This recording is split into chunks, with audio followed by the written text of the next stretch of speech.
On this episode of Delivering Marketing Joy, we talk with Stan Phelps about why happy employees make happy customers and why you want to be a purple goldfish.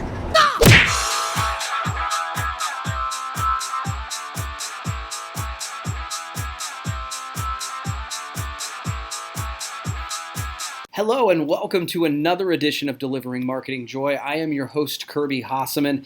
I am super excited today to have with me Stan Phelps. Now, Stan Phelps is the owner, founder, head guy in charge of 9-Inch Marketing, and he's an author and a speaker, and he's going to be speaking at the NALC here very soon, and so I'm excited to see that. Stan, thanks so much for joining. Thank you for having me, Kirby. Appreciate it very much. Now, in doing some research about you, I just recently read an article where you said that the best way to grow a business is through the power of glue. I dug that. That was cool. Now, can you explain to those who haven't read that article what that means and how we can do that? Sure, and it's actually, I just did a TED Talk back in April, so it's actually the title of my TED Talk. Okay. And glue is simply an acronym for giving little unexpected extras. And it's the idea, whether you're dealing with customers or employees, how do you do the little things that go beyond just the transaction or what maybe you pay someone from a salary to go to the relationship? And it's the little things, in my opinion, that can make the biggest difference. Yeah, and I'll tell you, it's funny. You and I talked a little bit before we did this show, and I was telling you about an email that we sent, and it wasn't. I think it might have been later that day. A customer showed up in my office and made a comment about that very email that I was telling you about, and so it was one of those things that kind of went off in my head. I'm like, gosh, there's something there, right? We need to be doing and it's just an email, but it was something different that they weren't seeing in the marketplace. So I mentioned you were an author, and one of your books is called Green Goldfish, and you talk about about engaging employees for a better customer experience. I thought that was interesting. Why does that matter? It's simply this, and my first book, Green Goldfish, was my second book. My first book was The Purple Goldfish, and I came from a marketing perspective and thinking that customers were the where you begin and end. And I quickly realized that by studying the companies that got it for the customers, Kirby, they also seemed to get it for their employees. And there was that correlation. And then very quickly I realized that for most businesses that you can't have happy customers, happy enthused customers, unless you truly have happy, engaged employees. And there's just a strong business case for companies that have engaged employees. They typically have a stronger bottom line. Yeah, it's interesting. I think sometimes we lose sight of that. The face of our organization so many times are those frontline employees, and maybe we don't always spend enough time making sure that they're happy as well. And so I think that's a great point. Yeah, and so the idea of a green goldfish, or beyond that, green really represents the dollars that you pay someone. And the color is actually inspired by Mardi Gras, because my first book was purple, my second book was green, my last one was golden. And there's a word that comes from New Orleans, and the reason why it's inspired by Mardi Gras, called lagniappe. And it's the idea, if you're down in New Orleans, it's customary for a business to do a little something extra, to throw something in for good measure. And so it's this thing that it's showing that you care and going beyond the transaction. And that same thing applies when you're working for a company. Sure, you get paid, you get compensated, but a lot of times it's the little things that you do, whether it's how you're recognized, how you're empowered, the environment that you work in and the space that you work in. And those little things can drive engagement and reinforce culture. Yeah, one of my favorite statistics in business is I read once that 69% of customers that leave you do so because of perceived indifference. And so, 7 out of 10 people who leave you do so because they think you don't care. I have to assume that that's the same or for employees. Absolutely. I'll give you the stat that really was an eye-opener for me is that of all of the people that voluntarily leave a job, so they're not fired, they just decide to pick up and go, 75%, Kirby, don't quit their job. They quit their boss. And so one of the big kind of takeaways from the book, one of the green goldfish that you can do is recognition.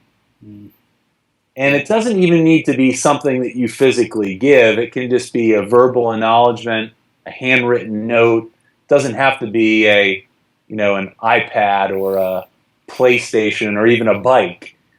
But most people, this is one of the ahas for me when I wrote the book, is that most people see recognition as something that happens after the fact. Whereas that's the wrong way of looking at it. Recognition actually powers performance. So how do you find the opportunities each week or on a consistent basis to be able to recognize your employees? Yeah, so and that actually leads nicely into my final question. I mean, if you're watching this, you're listening to this, and you're like, okay, I get it. Can you give people a couple quick tips? What are a couple ways that they can either acknowledge, recognize, anything? What can they do to better empower employees that way? Sure. I'm actually going to give you a quick one for customers first. Okay, great. And for customers, I firmly believe this. We are programmed to remember the first thing that we encounter and our last interaction. So primacy and recency. And there may be, if there's some type of peak moment, we'll remember that.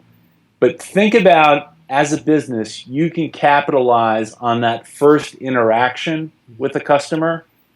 And then what do you do before they log off on the computer, before they walk out the door, before they hang up the phone?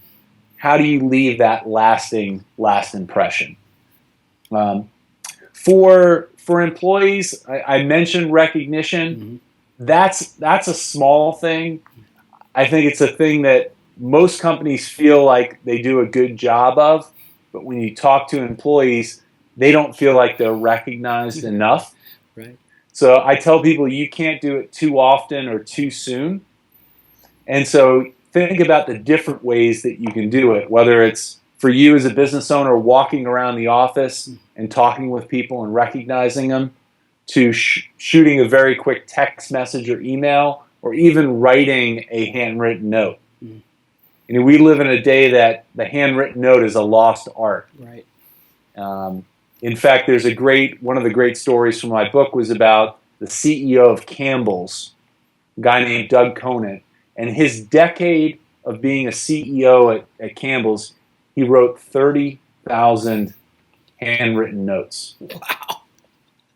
And part of that was because half of his employees, and he had 30,000 employees, half of them didn't have emails, Kirby. Because maybe they were in a production facility overseas or whatever. But he would write 15 or 20 a day. Pretty amazing. That's really amazing. Really amazing. Well, those are great. Those are great tips, Dan. I appreciate you taking the time to be a part of the show. Really do appreciate the time. And everybody gets a chance to ask me one question, so I'll turn that one over to you. So we had a good conversation. I got a sense of what you do in your business. I'm curious for Hasseman, what do you do? What are the little green goldfish, little things that you do for your team? Drive engagement and try to reinforce the culture. I think we do, and sounds silly, but we do a monthly staff meeting where we do spend time talking about our mission, which is not ironically delivering marketing joy. And I think that a part of any kind of culture or mission like that is acknowledging it, talking about it, discussing it. We do that. Ironically, I did just send cards to all my staff, thanking them. I didn't do this as a test. It was something I did about a week ago. Okay. It's kind of funny. and I sent them to their homes and just thanked them for being a part of the team. And I think you're right. I think that goes a long way. People mention it. And then, one of the things I think that's kind of a team building thing within our organization is doing fun and different videos. That's a part of the joyfulness that happens just for fun. I'll do a little thing where we could link up one that it'd be right here, which was, we did a little video about a brainstorming session that was pretty fun, worth clicking on. And it's funny because the team kind of complains and not everybody, but a few of them don't want to. And then we get in the middle of it and we laugh and we giggle and there's all kinds of outtakes. And I think that's for us, that's very much about who we are.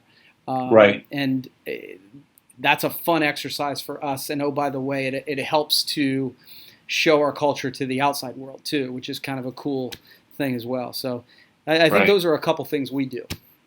Now, you had touched on purpose. Purpose is really, I look at 15 different things that you can do, and it kind of is like Maslow's hierarchy of needs. And really at that top of the pyramid is kind of purpose and the ability to kind of pay it forward or to be empowered as an employee.